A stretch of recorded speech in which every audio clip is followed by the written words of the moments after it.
What is going on, Colts Nation? Welcome back to another episode of Bring the Juice. Your host here, Cody Felger. And guys, I wanted to react to something. The Indianapolis Colts are practicing tonight, their first evening practice tonight here in full pad. So before we do that, before we talk about that, and by the way, we're going to have you covered for that on the main channel, so be sure to be on the lookout for all that stuff. But before we talk about that and go to that tonight, I wanted to stop and react to an article that Kevin Bowen had up in regards to the training camp battle so far, and his article talking about who has the early lead in certain position battles. So with that being said, guys, I'm not going to show you the article. So if you haven't already, be sure to go check that out. There's a lot more good info that Kevin puts out there, but just wanted to react to this nonetheless. And we start with the quarterback position, the most highly talked about position battle coming into camp. And Kevin talking about how, really up to this point, it's hard to say that either quarterback has substantially played or outplayed the other person so far. I mean, it's been fairly even in terms of the split count for snaps with the first team. And that's kind of the expectation moving forward. But Kevin kind of gets the sense that it's Anthony Richardson right now who does have the slight lead over Daniel Jones. It seems like Anthony Richardson is definitely doing things from what people are saying that he hasn't done in previous camps or really at all in his NFL career from the short to intermediate game, which we knew notoriously last year was a big struggle for him, right? So certainly encouraging to see him start to do those things. But right now, Kevin believes that Anthony Richardson has the slight lead over Daniel Jones. So that moves to the second position here, the center position. And this is an interesting one because probably the least talked about position battle, at least I know from our standpoint, going into training camp. But it definitely is one that I think is a little bit more even than maybe we gave it credit for, right? You obviously have Tanner Bortolini, who the Colts drafted last year.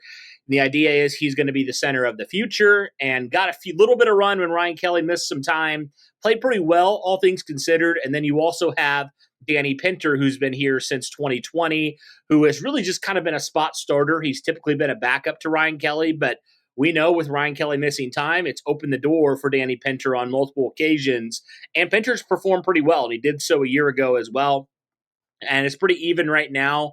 He said I would assume that Bortolini is just the slight favorite right now, but it's very, very premature to assume that at this point. So this is one that seems like pretty much deadlocked at this point between Danny Pinter and Tanner Bortolini. So we'll just have to see as the weeks go on, and obviously we've only been, 2 games into full padded practice. So maybe they'll start to separate themselves here in the next couple days and weeks. But right now seems like it's fairly even early on here for camp.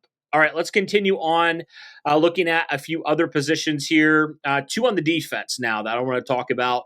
You look at that number 2 outside corner, if you want to call it the third corner, however you want to look at it, the guy that's going to be playing opposite side of Charvarius Ward, right? And this was one that I think outside of quarterback, this was probably the most interesting one coming into training camp. And so far, from what it's been looking like, there's 3 guys that I think were competing in there. You had Justin Wally, Jalen Jones, and Juju Brents. And I think they've all had nice moments from what, we've been saying, right? And what we've seen in camp. But the thing is, it's consistently been Justin Wally who's been getting the run with the second team, even when, Jalen Jones and Juju Brents weren't dealing with hamstring injuries. I mean, Jalen Jones was carted off on Tuesday, but he was still not in the starting lineup. And I think a lot of us were surprised to see, not to see that Justin Wally's getting run, but to see him over those 2 players. And I mentioned it before, but I said, hey, look, like Justin Wally is a Lou Anarumo pick. Jalen Jones and Juju Brents, they weren't Lou Anarumo picks. Yeah, they've been in this defense a couple of years, but it's different, right? And so at least right now, it definitely seems that Justin Wally has earned the trust of the coaching staff of Lou Anarumo and everybody there.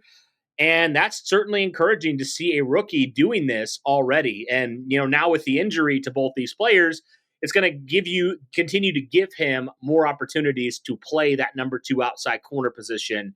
So we'll just kind of have to see what happens with that. And also, when Jones and Brents do get back from their injury, does that change at all? Or does Justin Wally just continue to lock that number 2 outside corner position down? Because he has been performing very well in camp. I mean, he's been making really savvy plays from what people are saying like you would hardly be able to tell that he's a rookie with some of the plays he's making, right? So certainly encouraging from that standpoint, and kind of awesome to see Justin Wally really taking that leap here in year one. Honestly, it's crazy. So however you feel about Justin Wally, it's definitely exciting to see the young kid really doing that. And, to potentially have two rookies at minimum starting, that would be huge for this rookie class. I mean, let's face it, the rookie class from 2024, they were not as impactful as this rookie class has the potential to be from day one. So that is definitely very encouraging from that standpoint. So cornerback number 2 on the outside right now, Justin Wally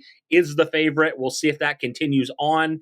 And now he's going to get probably maybe even a little bit more of a lead, with Brents and with obviously Jones down with injury. So we'll have to see on that. And then there was one more position here on the defense that we can talk about, that being the defensive end position for the Indianapolis Colts. I mean, there's a lot of bodies here, guys, at this defensive end position. I mean, you obviously have some of your guys that have been around here for years. You have guys like Kwity Paye. You have Samson Ebukam. You have Tyquan Lewis. You have some of those players who have been here for a couple years. You have Leatu Latu, who you drafted last year. And then you just drafted JT Tuimoloau as well in the second round. So there are a lot of different guys that were going to come in and compete.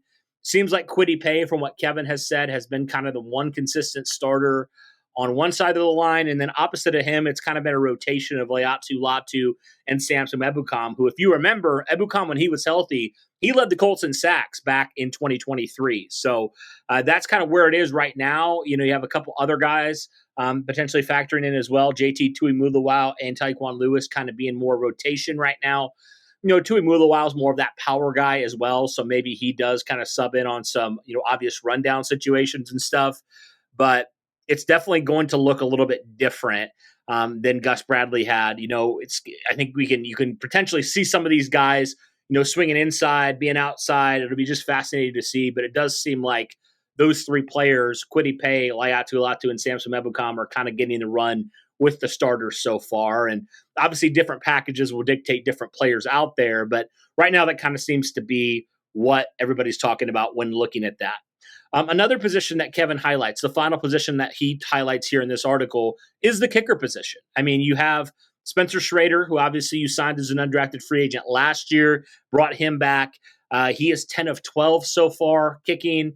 And then you signed undrafted free agent kicker Max Trujillo as well, and he is 9 of 11 kicking as well. So, both guys had a couple early misses and then have been really on point from there on.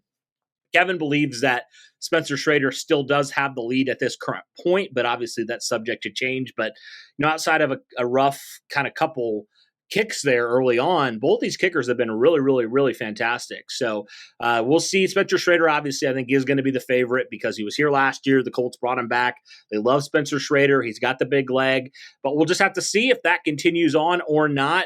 But yeah, guys, just wanted to react to that article about some leaders here through the first, week and 2 days, I suppose, with the position battles. Obviously very subject to change as we get along into it.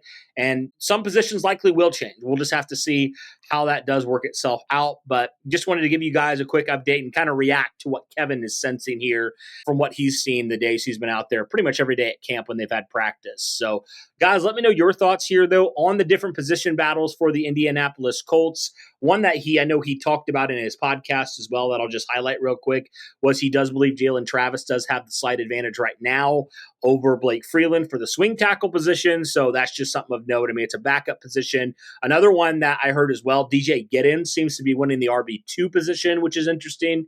So it could potentially be 3 rookies right there getting significant roles, potentially 4 depending on Jalen Travis. I mean, you have potentially 2 rookies right there getting to start. And then guys like Tuimoloau, guys like Jalen Travis, guys like DJ Giddens, all having some sort of impact, which that's what you want from a rookie class, guys that are, in different positions that are making a big impact. So guys, let me know your thoughts here on some of the potential leaders here for the position battles. If you haven't already, be sure to hit that like button. Be sure to subscribe. Be sure to turn on the notification bell so that you are in the loop when we drop fresh content like this. Our goal, guys, is to get this channel to 3,000 subscribers. So if you would help us out, we would greatly appreciate that. But that'll do it for this one. Again, guys, thanks so much. And as always, go Colts.